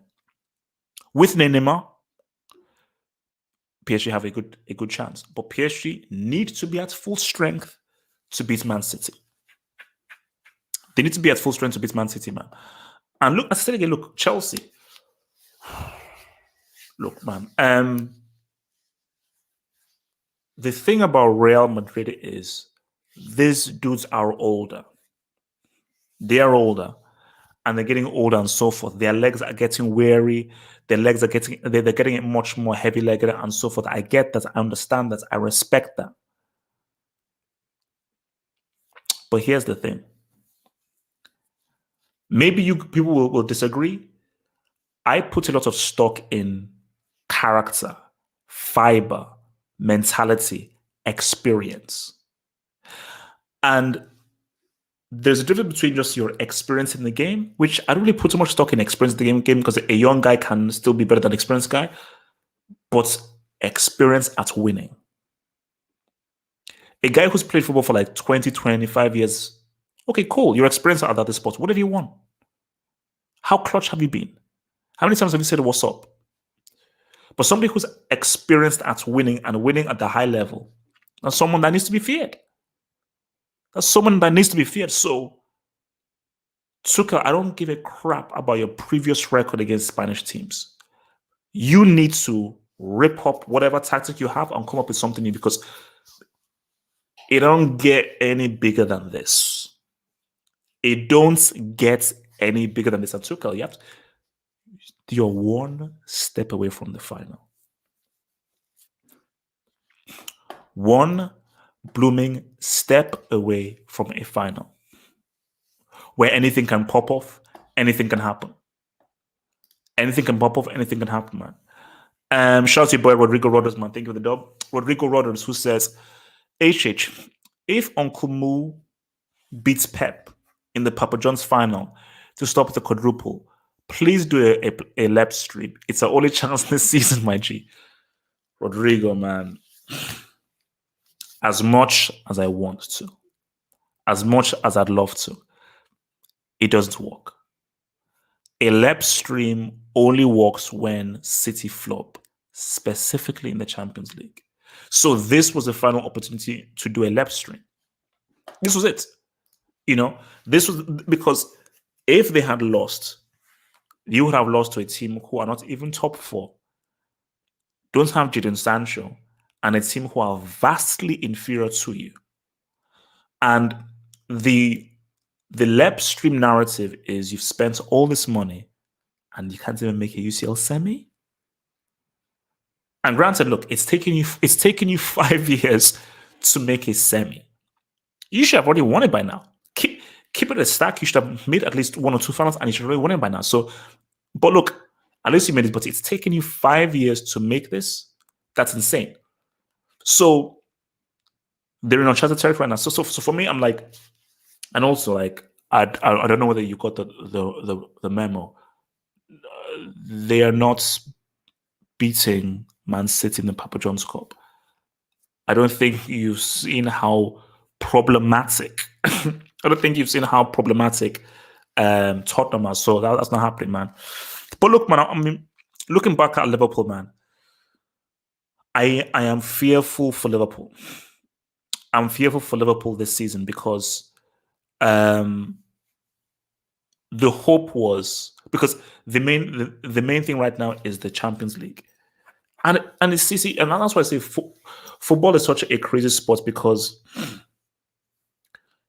in that first half you saw glimpses of, oh my gosh, yeah, this is the team that's won the league. This is the team that's won the Champions League. Like the way in which they will just relentlessly give you wave after wave of attack that is so difficult to defend. And Real Madrid coped really, really, really well because Liverpool put them under some serious pressure. And you could just tell that, you could tell that Liverpool were especially up for this game in a way that they were not maybe up for the Aston Villa game.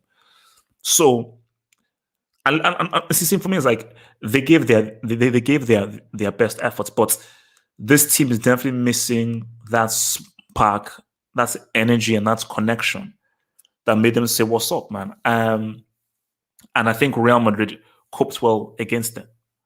So, and this is just where people just need to be humble, because do you know what's so funny? Because I was on Instagram, and this guy they posted this clip on BT Sports. I'm sure Madrid fans, you will love this. And they were asking Joe Cole, so the actual Cole talk, if you were Chelsea, who would you rather have? And Joe Cole opened his rotten mouth and said that, yeah, Real Madrid. So if you're Chelsea, you'd rather have Real Madrid than Liverpool. And he said, "Oh yeah, because Real Madrid are not the same that they used to be. That he'd fancy Chelsea against Real Madrid." And as people said, that just shows that there's just a sense of English arrogance that, because I hate arrogant people, and some English people are cool, amazing. You can meet some of the most sensible people in the world are English people. Like some of my friends that know who are English are super sensible. But some of the most arrogant, narrow, single-minded people you'll meet are some English guys. Like, if you're Chelsea, see, I wanted Real Madrid because that's just the better tie. Because I don't like a team from the same country and the same league because you know them, but they know you as well.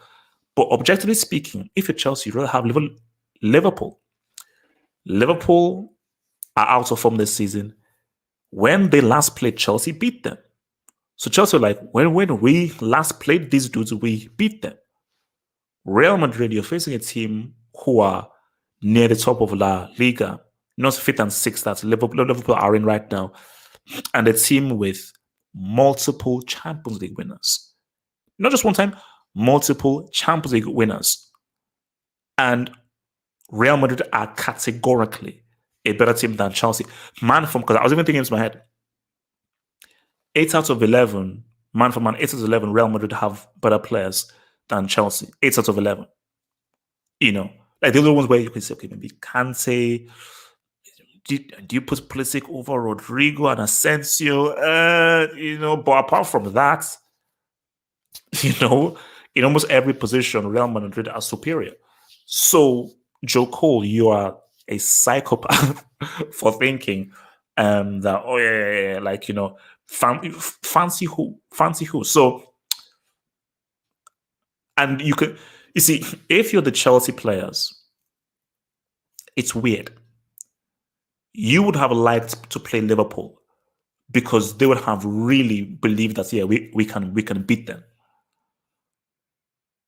But they would also like to face Real Madrid because it's Real Madrid. And I think there is something in a player wanting to face the best. Like, if you're in the Champions League, you want to face Real Madrid. You want to face Barcelona. You want to face Bayern because that epitomizes the Champions League. And I just think that you play up to your opposition and you play down to your opposition. So I do feel that just the fact that, we are playing these guys is going to be huge. All right, let me just quickly change cameras around because this camera is running out of battery, man. All right. So, oops. That's the thing, man. It's like you play up and down to your opposition, man.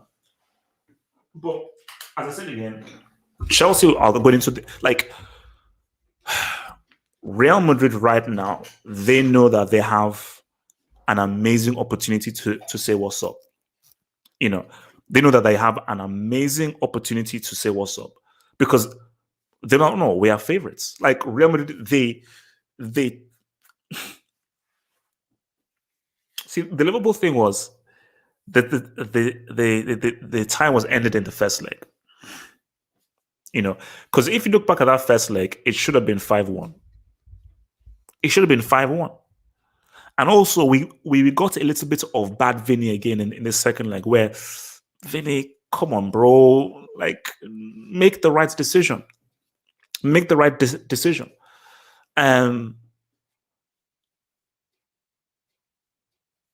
But I just think that over those 2 legs, what Premier League fans have to appreciate, because let's be real, guys, when this tie was made, people are like, oh no, Liverpool, yeah, Liverpool.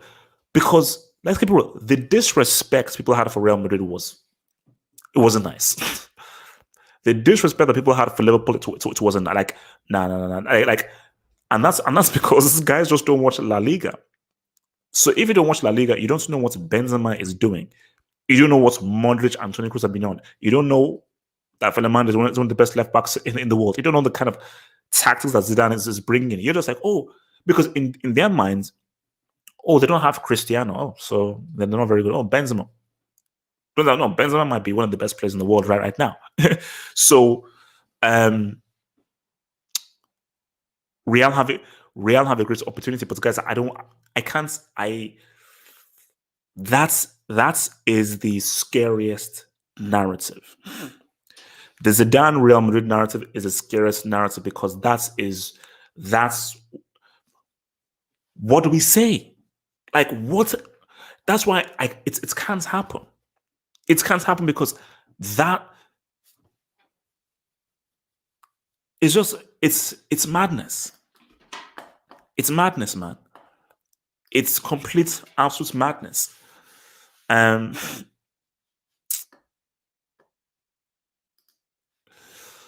From Brian K. Otto, who says, breaking news, Neymar injured throwing a party. Look, bro, I'll keep it real with you, man. If Neymar first of all, just, and this is just what I think all of you guys should know. PSG have no chance of beating Man City without Neymar. It's not happening. With all due respect to Mbappe needs Neymar.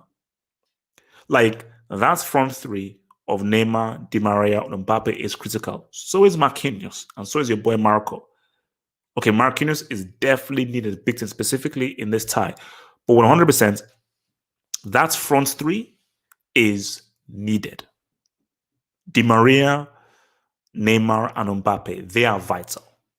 They are 100% vital and needed for this game in order to say what's up. And for Neymar, bro, and that's the danger that we have. He could easily just get injured because we can't rely on this clown. We can't rely on this clown. And the Neymar, your legacy is on the line. Your legacy is on the line because this is legacy defining. If you come and you give PSG their first ever CL, legacy defining, completely also 100% legacy defining. It's way like, okay, wow, this guy came, he saw, and he conquered. And as a solitary superstar, he led these guys to a UCL. For Pep Guardiola, as I said, this is Pep's team. And I think that if City win this UCL, this will be Pep's greatest achievement. Barcelona was Messi. And you just you had a special group of players that's won 3 international trophies. So yes, we can give you credit, but only to a certain extent. That's why whenever people look at that Barca team, they give Pep credit, but they're like, oh my gosh, you had Messi, who is arguably one of the most talented players of all time. Bayern Munich, you took over your Heinkes. That was Heinkes' team that won a treble before you got there. Because that is what screwed over. See, Pep gets screwed at Barcelona because of Messi. Messi is Messi. And he got screwed over even more when Luis Enrique won the treble in a more convincing fashion. He got screwed over at Bayern Munich when Heinkes won the treble the season before he took over. That's screwed him up. Because they're like, well, Heinkes won a treble, so should you. City is where, okay, this is mine now. I don't have a Messi. They didn't win a treble before I got here. This is a team that has won 3 international trophies. So this is very much my making. So that 100 points is all Pep. 90 points, that's all Pep. Okay, it's the same, but it's really Pep. So Pep knows that if I win this Champions League, you can try, nobody can say anything. This is now my victory. This is now my win. So this means a lot to him. Because he knows that if he wins this, we're looking at Fergie in it. I'm looking at Fergie's looking funny in the light. If Pep wins this UCL, Fergie's looking funny in the light. Mourinho's looking funny in the light. Ancelotti has 3. Ancelotti has 3. But Mourinho is looking a bit funny, just a little bit funny in the light. Just a little bit funny in the light. Fergie is looking very funny in the lights. And when we now take stock of like the great managers. If and especially if it's a winning the CL, that shifts the conversation and that changes the conversation as what managers have done. Because for me, Champions League, this is the elite. I don't give a crap how many EPLs you won or Ligas you won. That means nothing to me. The acid test is this competition. Is what you do. Is what you achieve in this competition. That is the acid test. But if this guy drops a 4-piece, if he gives a 4-flex,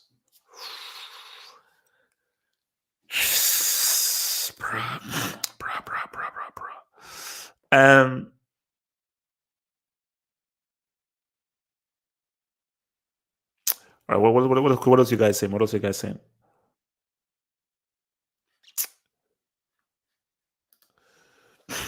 Well, there's hardly ever going to be manager to get the kind of support he has at City, so he should get a CL at some point. I mean, I think this is the thing, though, is that and that is the core of the LEP streams. The very core and fiber of the LEP streams is how can you have spent so much and he can't even give me a UCL? He should already have given me a UCL. In 5 years, he should already have given me a UCL. So, and here's the thing, though. And this is what people will ask. And you know whether it's attached. How much credit should he be given based on how much money he has access to? A win is a win. A win is a win. And you can't poo-poo or clown any win, But not all wins are the same. Not all wins are the same. That is why I brought the term DOD. Because DOD is there is different weighting for different wins. Degree of difficulty. How much money did you have? How good are your players? How good is your squad? How many injuries did you have to deal with, and so forth? That is an element of DOD, man. So, you have to consider that, because, look, it would be classless to a degree if Pep wins and I'm like, no, screw you. You spent 3 trillion, it doesn't count. That would be classless. Now, I am going to do it because I am shamelessly classless. So I will still discredit him. Again, Mourinho is my guy. I am gonna still try to discredit him. But as much as I do, a win is a win, bro. Whether you spend 5 trillion or 10 trillion, all I care about is did you or did you not win? I don't care how you won. I don't care how you won. It's whether you win. It's whether you win. From Hakim, thank you for the dub, Hakim. Hakim says, not gonna lie, PSG are the most entertaining to watch. I watched the PSG Bayern game again, like the highlights. Di Maria, Mbappe, and Neymar. That is a sexy front three. That is a really sexy front three. Like, you're almost getting the 3 hours vibe from Brazil. Just that Mbappe may not really have the kind of same skill set as Di Maria and Neymar, but which is why I say PSG at full strength, that's a nice test for Man City. At full strength, that's a nice test for Man City. But I think if you're going to say the most entertaining teams to watch right now were both Bayern and PSG, which is why we would have loved to have had a full strength Bayern, because then we would have had a supreme game, because they're the two most entertaining teams. The two most entertaining teams are PSG and Bayern, but PSG at full strength are amazing. And Neymar, I believe, right now, at this moment, is the best player in the world. He is the best footballer in the world right now at this moment. And Di Maria is underrated. I believe Di Maria is the epitome of underrated. Because people just sort of like, oh yeah, no. Neymar, the guy is still extremely good and an extremely smart player. From your boy Ryan, thank you for the dub, Ryan. Thank you for the dub, Ryan. Realistically, how much chance do you think Chelsea have? Love the content, by the way. Keep it up, HH. Thank you, Ryan, man. Thank you, Ryan. Realistically speaking,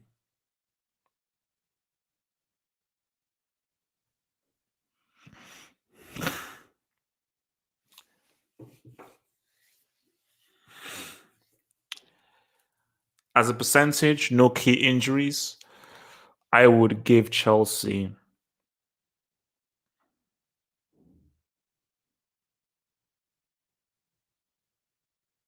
I'll give Chelsea a 30% chance.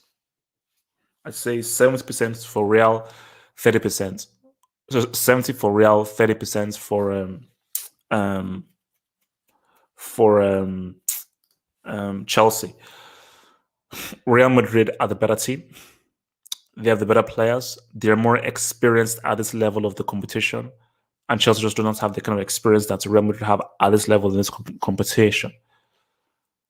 Tuchel can be a good tactician. And Chelsea do have a very deep squad with lots of options. If Tuchel plays the right lineup, makes the right substitutions, and if he makes the right adjustments and sets his team up well defensively, Chelsea have a chance. Real are favorites. Let's not mince words. Real Madrid will be the favorites, but Chelsea have an opportunity. But Chelsea have to be perfect. Real don't have to be perfect. Chelsea have to be perfect. Play perfectly, and Tuchel has to pick the perfect lineup. And I think for Real, the lineup picks itself. Tuchel, you have to really think about what lineup you're going with, because a false line is definitely not going to work. You're going to need speed in particular areas, and you really need to pick the right flank players, specifically going up with Vinicius. You're going to have to try and create a plan for Benzema, a plan for Vinicius, and there's going to be an attacking plan that can't be false line. So there's a lot for Tuchel to think about. But Brian, it's not going to be easy, bro.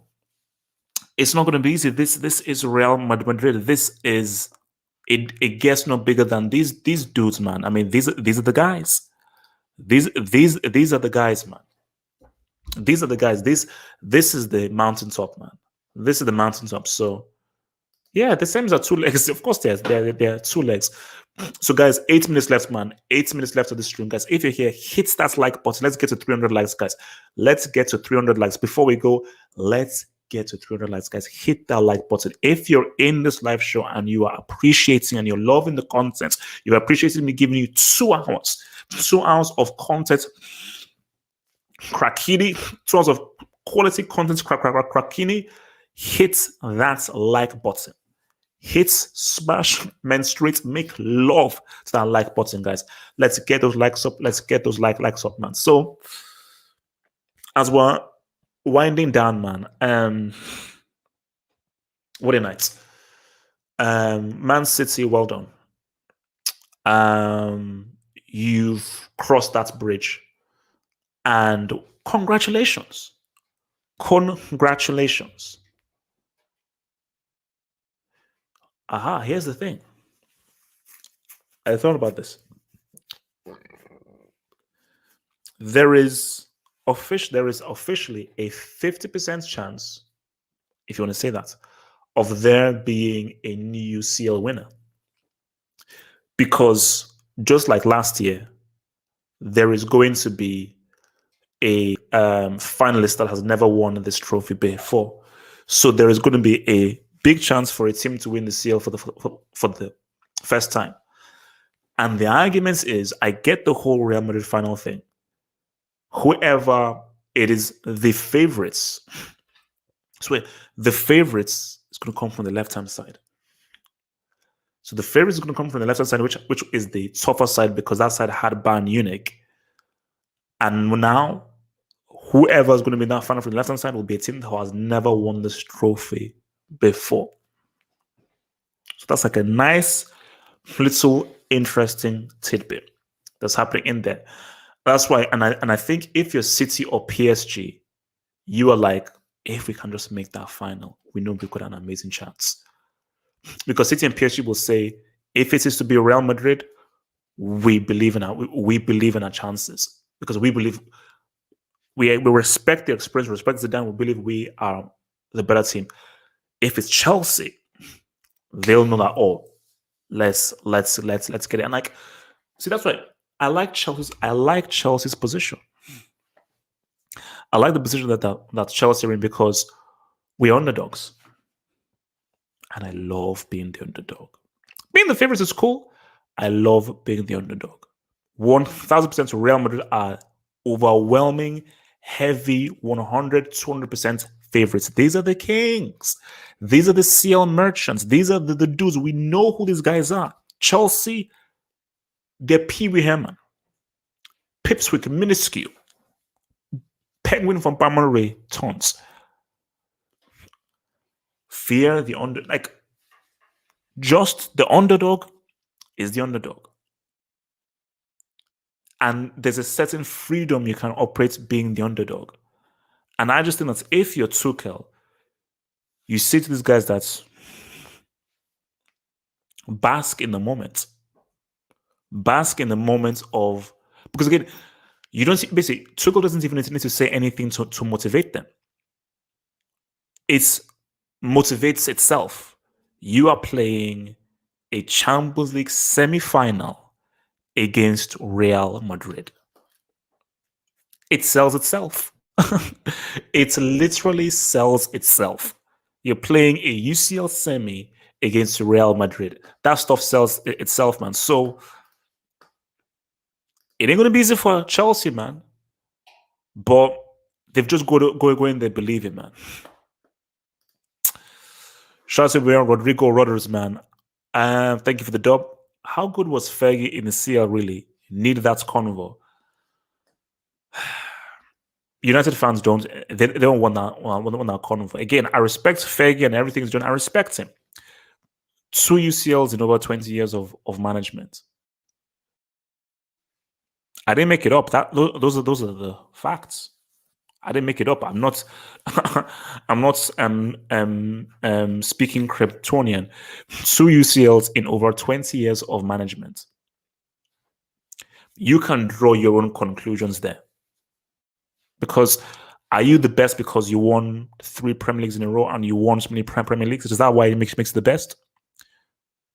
I thought the Champions League is the most elite competition where the best teams play there. But you've only won it twice. Some people have won it 3 times. You know, some people have won this 3. Some people have won it 3 times, and some people have won it 3 times in less time. I'm not mentioning any names. Some have won it 3 times and in less time, man. So, I'm just saying. This dude, man. All right, what's this dude saying, man? So, guys, remember on Friday, man, we are back here Friday for the Q&A, man. We are back here on Friday for the Q&A. Back here Friday for the Q&A, guys, man. From Winsky Jackson, man. Thank you for the dub, Winsky Jackson. Actually, no, actually don't. I will not thank you for the dub. If you say something insulting, I will not thank you for the dub. So, Winsky Jackson, screw you for the dub. Pause. Have you started preparing for Thursday nights yet? Winsky Jackson, I haven't. Because last I checked, there are still 7, 8 games to go in the Premier League. And yes, it is looking very, very worrying. And I will not, I cannot, and I shall not accept Thursday nights. Okay. But no. I'm